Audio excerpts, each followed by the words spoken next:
everybody, and welcome to this really intriguing conversation that we're going to have. I'd like to introduce you to Liz. Liz is a member of my Genesis program, and we're going to talk about geomancy and what it's done for her life, and really fascinating stuff. So I really hope you're going to be intrigued by this one and inspired, and I'd love to hear your comments and questions at the end. So welcome, Liz. Would you like to just say hi, maybe introduce yourself a little bit and talk about really what about your journey into doing this work, into geomancy perhaps, and how you came to join the Genesis program. Well, good morning. Thank you for having me.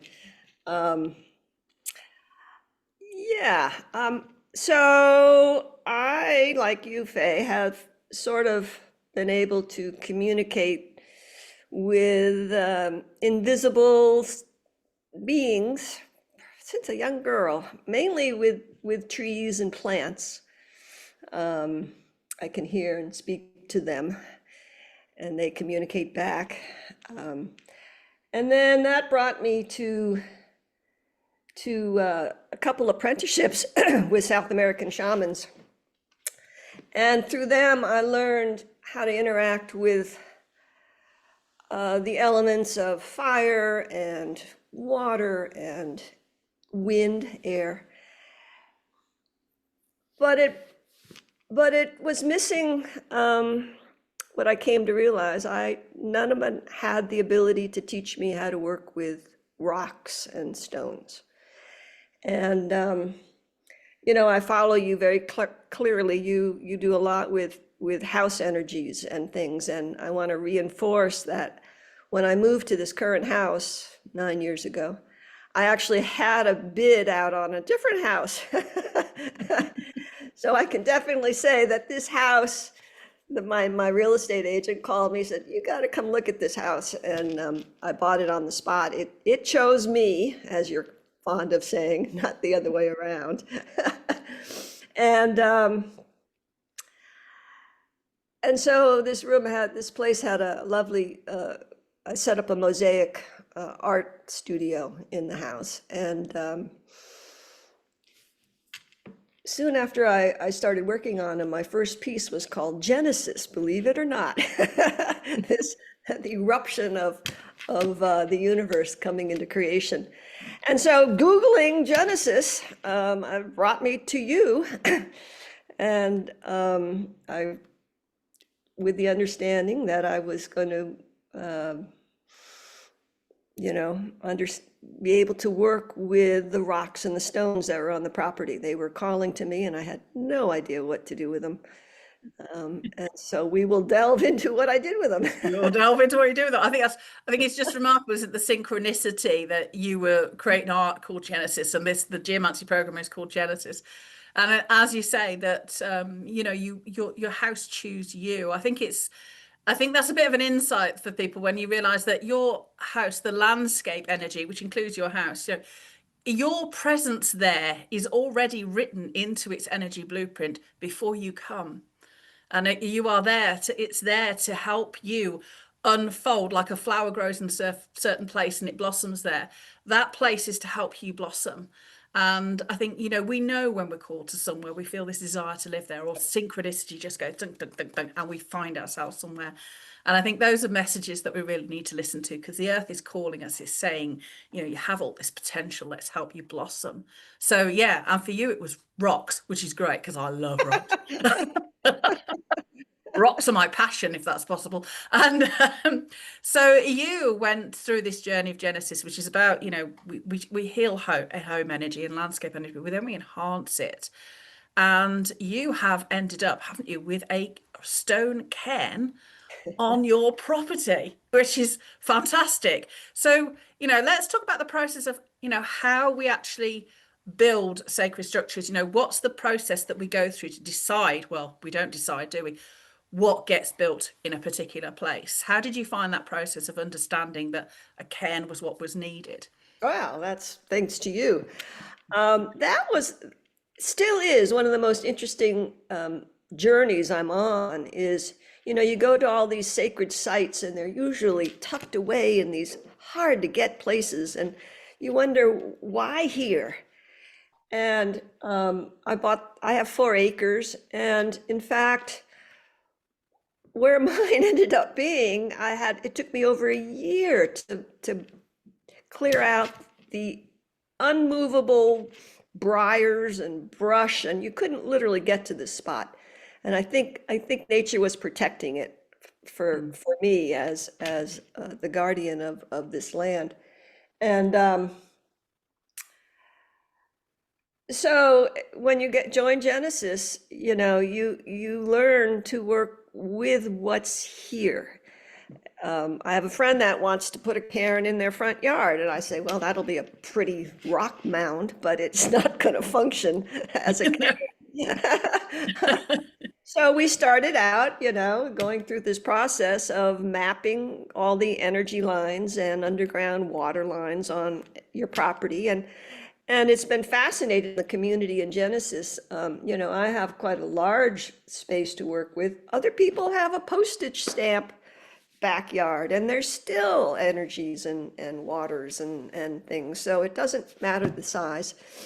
And with your guidance, we found an intersection of 2 streams and a terminating, spiraling, large energy line down to it, 42 feet down, I think. And that's where the Cairn is. It's in the middle of the woods. Because that's where the energy was that lent itself to a cairn. Yeah, I think, like I said, that insight is we don't get to decide what structure we build. There are numerous types of sacred structure: cairns, chamber cairns, stone rows, single standing stones, stone circles. There are numerous different structures we can employ, and they are built because of the type of energies present. We don't choose. We're looking for particular energy formations, and that is how you ended up with your cairn. And the quartz is aligned at a particular height to capture this line.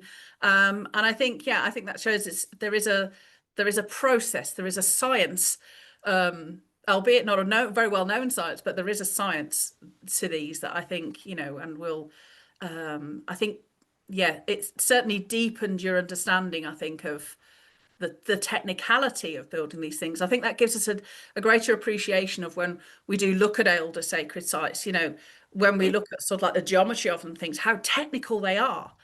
We know that ancient sites are very technical, yet somehow people think we can just sort of plonk one up, and it's not that easy, unfortunately. But it can be learned, and it can be done. And then when we do it, we get effects from building these things.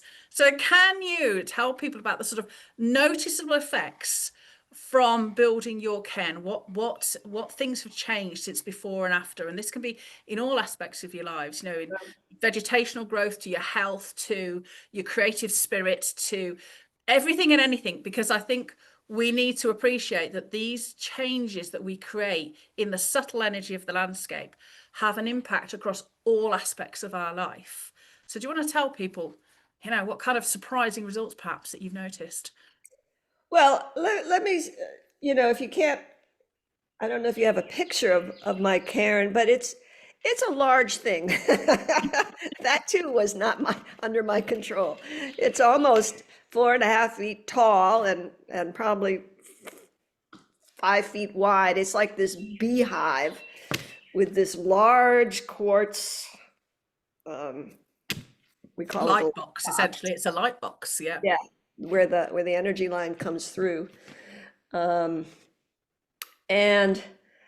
the first thing that's very noticeable is it's changed the whole area in the vicinity of this massive stone structure.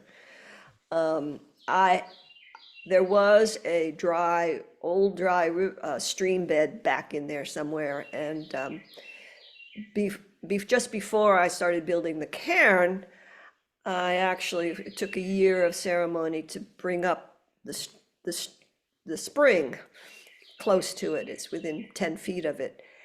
And now there's this whole stream that flows year round, and it's digging out around the cairn,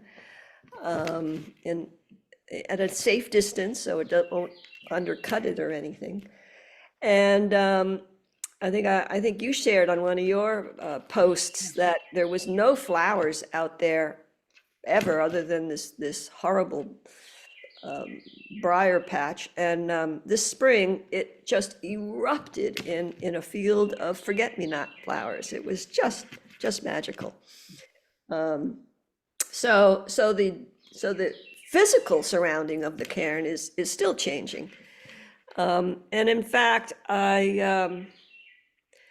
other changes have been pretty profound. Some are subtle, but some are not so subtle.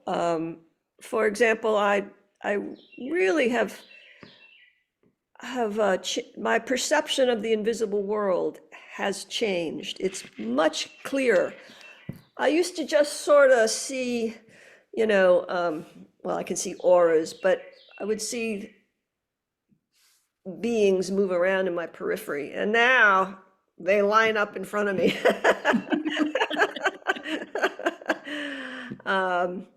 A huge change is I'm starting to see these large geometric shapes in the landscape. After I built the cairn, I was sitting outside one evening on a full moon, and I looked up, and it was as if I was inside a soccer ball. This huge dome, geodome was over me and around the property, and I call it a dome, but it's probably more like a globe. I'm pretty sure it goes into the earth as well. Yeah, they do. Yeah. So, and what that has done is when people, and it takes over, it's bigger than my property, actually, this geometric dome.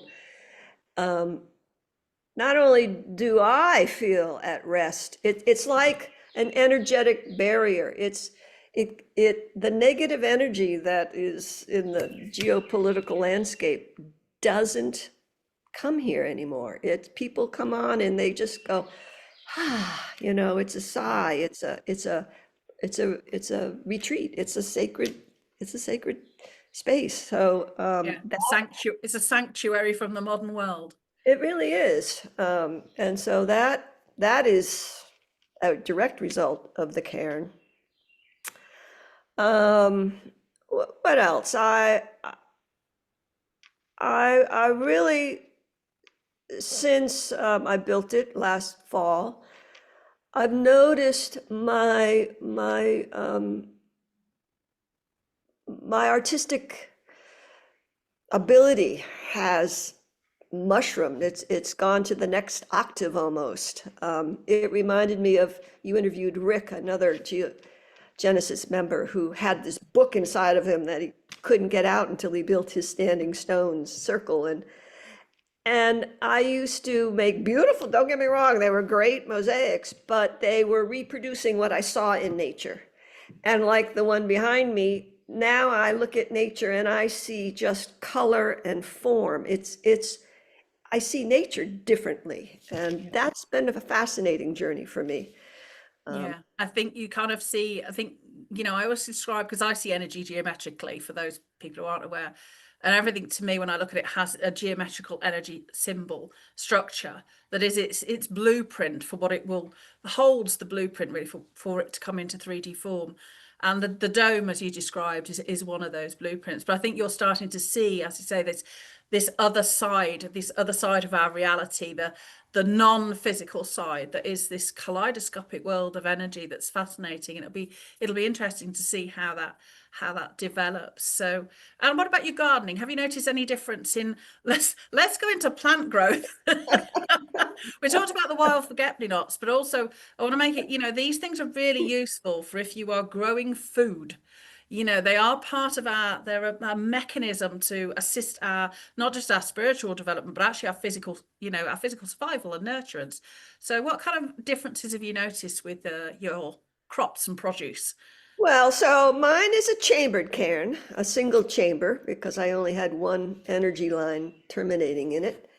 And so inside that chamber, I have been putting seeds. I'm an avid gardener, a master gardener, and so this whole spring, I'm in the middle of an experiment. I've been putting some seeds in the cairn and then some seeds out of the cairn, and I've been planting them.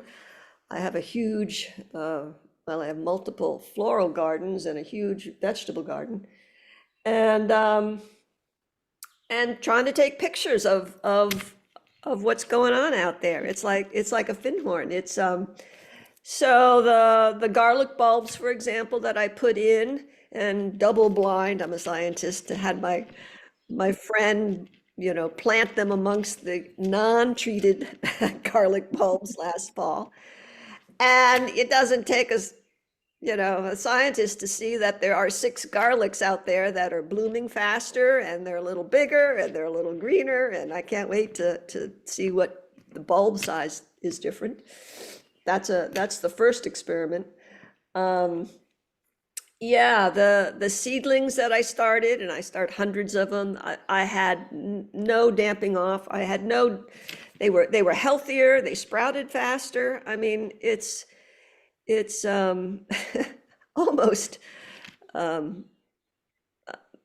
don't understand it, but it's happening. And this spring we've had nothing but rain, and most people, their tomato plants are literally rotting in the ground, and mine are out there, growing. Getting on with growing. They are. And the flowers, I've noticed they're bigger, and there's more blooms on them. I mean, it's really kind of crazy what's going on outside, and so that definitely is. And I sometimes put jugs of water in my cairn, and it's almost like a healthy tonic. It just tastes different. I mean, it's kind of crazy. It just seems to energize everything. Yeah, it's a little energizer, in terms of electromagnetism, and we won't get into the technicalities today. But like I said, it's kind of ancient. It's an ancient science. It's an ancient technology that literally boosts everything. Anything that has any kind of life force, whether it's an idea or a plant or an animal, everything gets that extra boost to be the best that it can be. And I think it's most obvious as I say, in the vegetational world. But I think, like you said, the effects in us are more subtle. But we just noticed, you know what, I'm feeling healthier, I'm more focused, the things I'm doing are working out better, I'm being more creative. And when, like I said, the outcomes of my actions are coming back to me better. You've got to think about, it's the harvest that you create. That's getting nurtured, and that's getting fed, and that gets more abundant as well. So what are the most sort of valuable lessons you've learned from being in the Genesis program and about geomancy? What's really struck home with you that you think, wow, wasn't expecting that? So much. I mean, now that I have a larger awareness of what the plants want and where they want to be, the tomatoes wanted to be in a round bed, not a rectangular raised bed.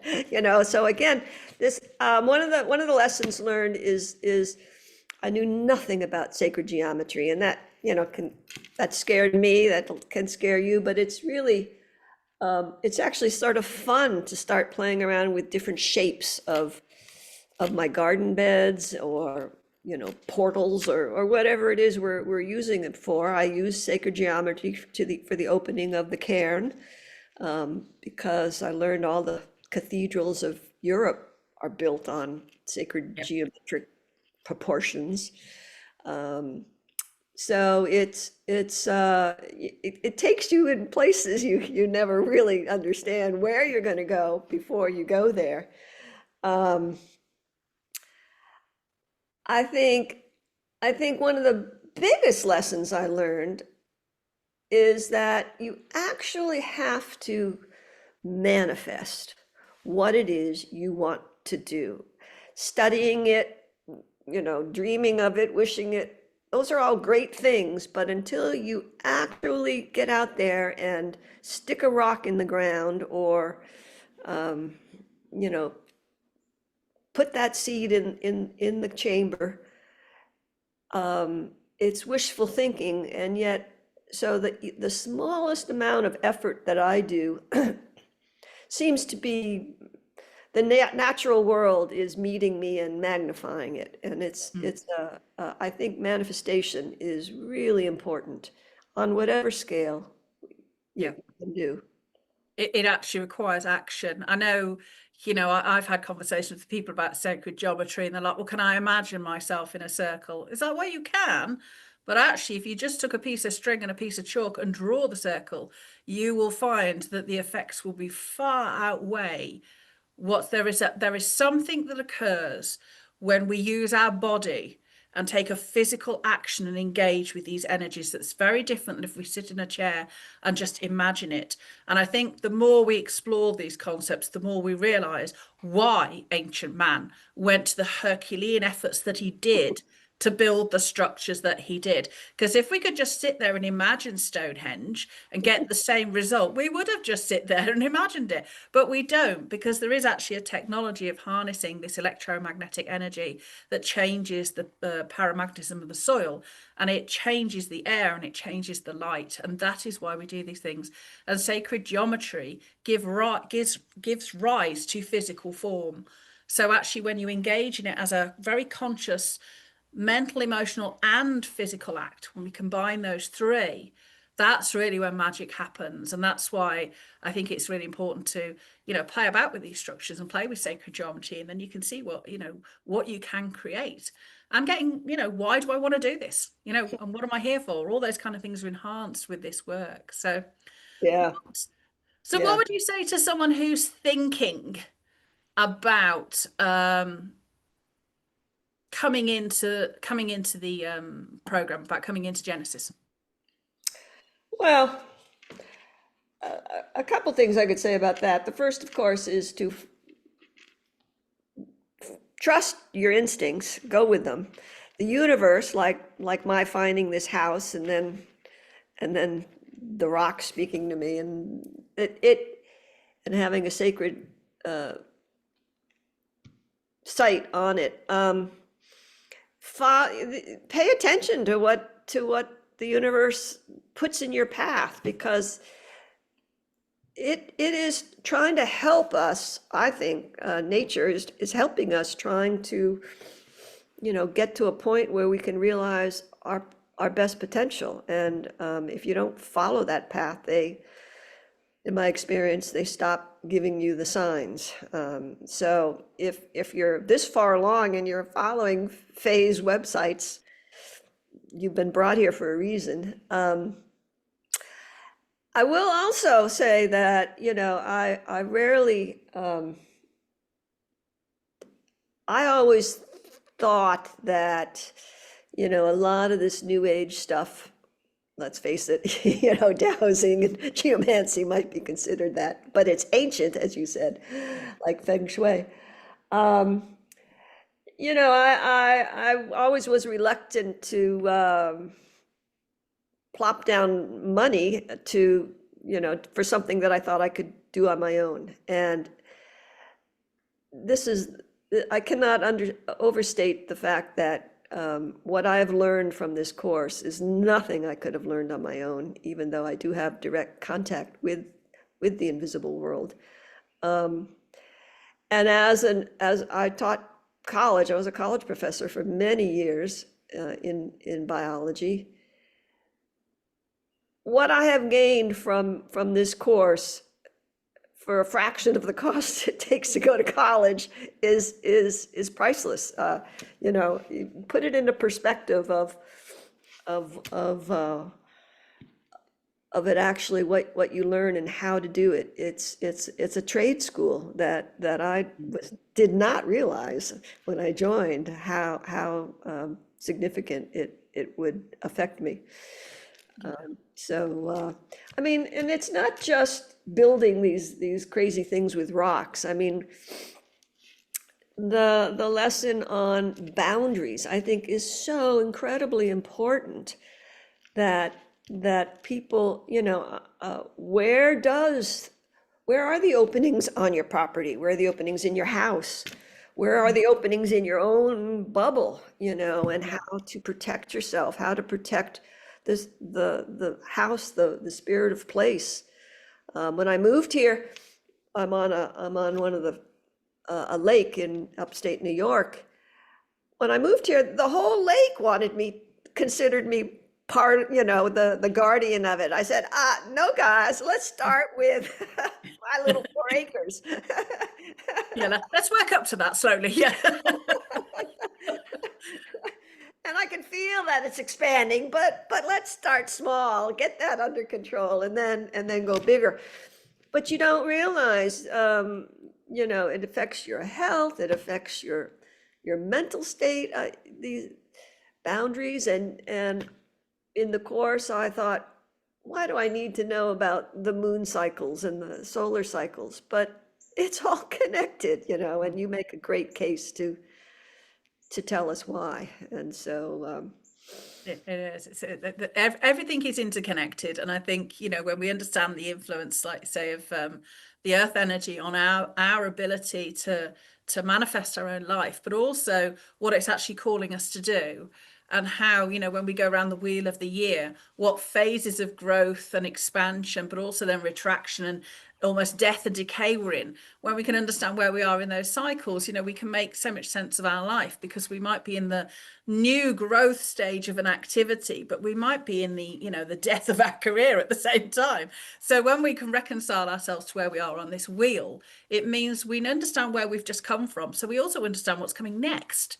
So we're prepared, so we can align our actions then with the things that we want to do in our life with, well, there's no point in me trying pretending it's spring if I'm in autumn, because it ain't going to happen. I've got to go through harvest and winter, and then the new growth will come. I can't skip across this wheel. I've got to go through the process.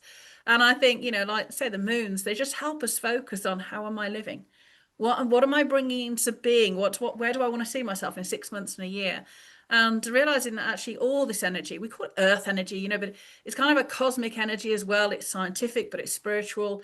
And I think it's a bit meshed together. And hopefully the program is a system of working coherently with a kind of scientific and a spiritual, two sides of the same coin, really. But to find a way of living where we can work with these energies, so we can live in harmony with our surrounding and create really supportive environments, but transform our own life in the process.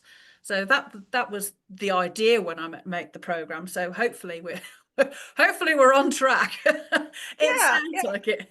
it gives you on a personal level, it gives me permission to hibernate in winter if that's what you want to Absolutely. do, and not feel guilty about Mm. not being as productive, or the moons. I do a community moon fire, and it gives you a longer period of, oh my God, what do I got to accomplish today?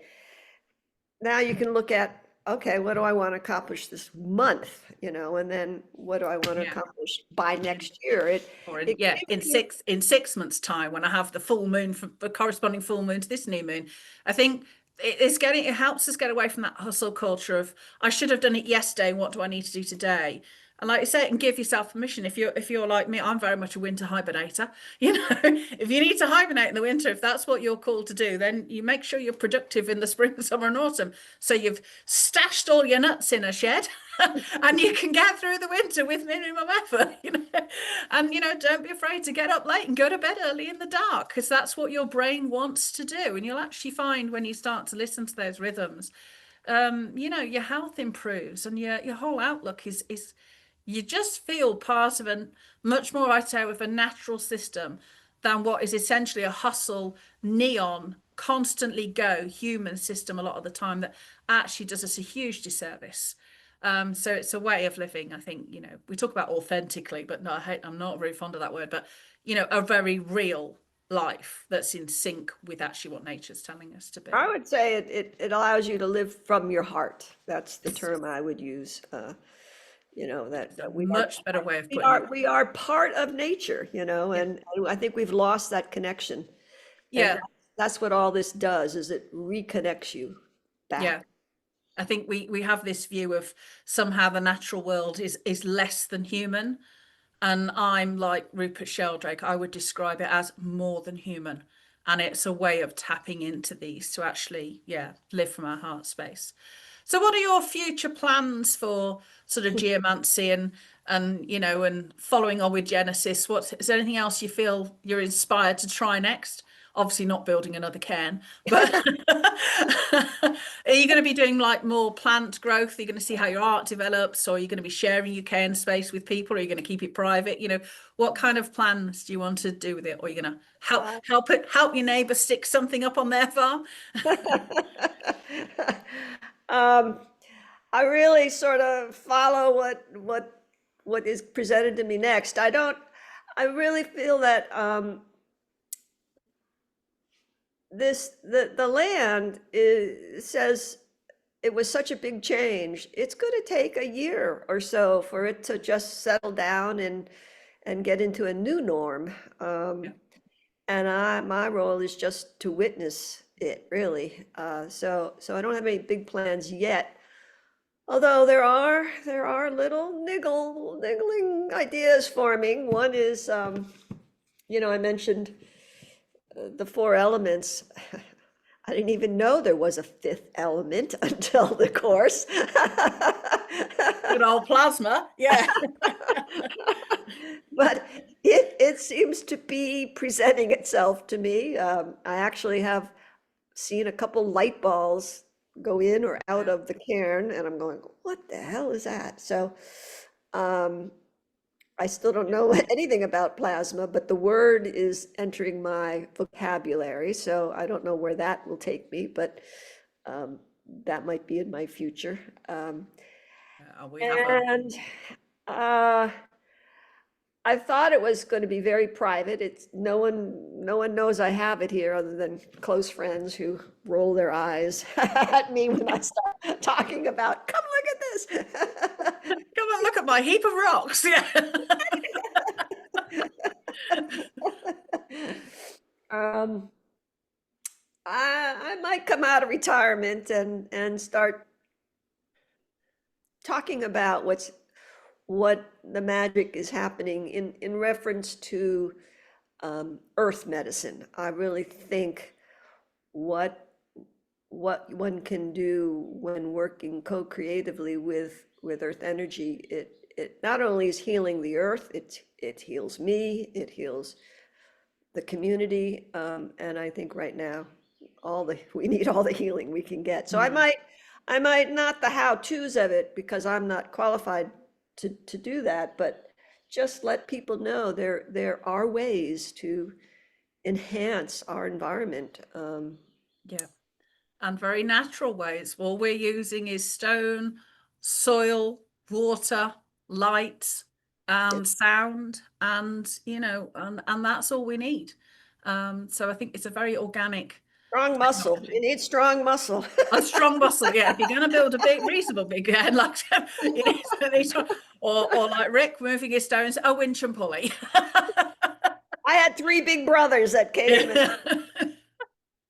lovingly built what I wanted. And thank goodness you have them, because it was a good effort. But I also want to impress on people that with some of these structures, they can be really small. They don't Yeah. have to be huge. You can use 4 house bricks. You can use things like jam jars with vermiculite in that are really light and really easy. It doesn't have to be Herculean. It depends on what's on your property. But yours lent itself so beautifully to that cairn. It was calling out for you to build it. And I think we can see, the results have been quite extraordinary. And it'll be interesting to see as your experiments in seed germination and plant growth and maybe taste later and how well they preserve. It'll Yeah. be really interesting to see how these things go and progress this work. So yeah, I hope our conversation has inspired people to look at sacred sites differently. It's not just somewhere where we went for spiritual growth, because of how they actually affect, when we enhance the area, how it affects our neurochemistry to open up consciousness sort of bandwidth for us. Like Liz says, she can see energy, but also, it's a very practical tool to help us with our natural environment so that we can sustain our physical lives in a way that, nature really wants us to do this. So yeah, so thank you very much for joining me, Liz. It has been a delight to talk to you. And, if anybody has any questions, just put them in the comments below, and I will, of course, answer them. Thanks very much, Liv. Lovely to talk to you, and I'll see you Thank very soon. you and good luck. Thank you.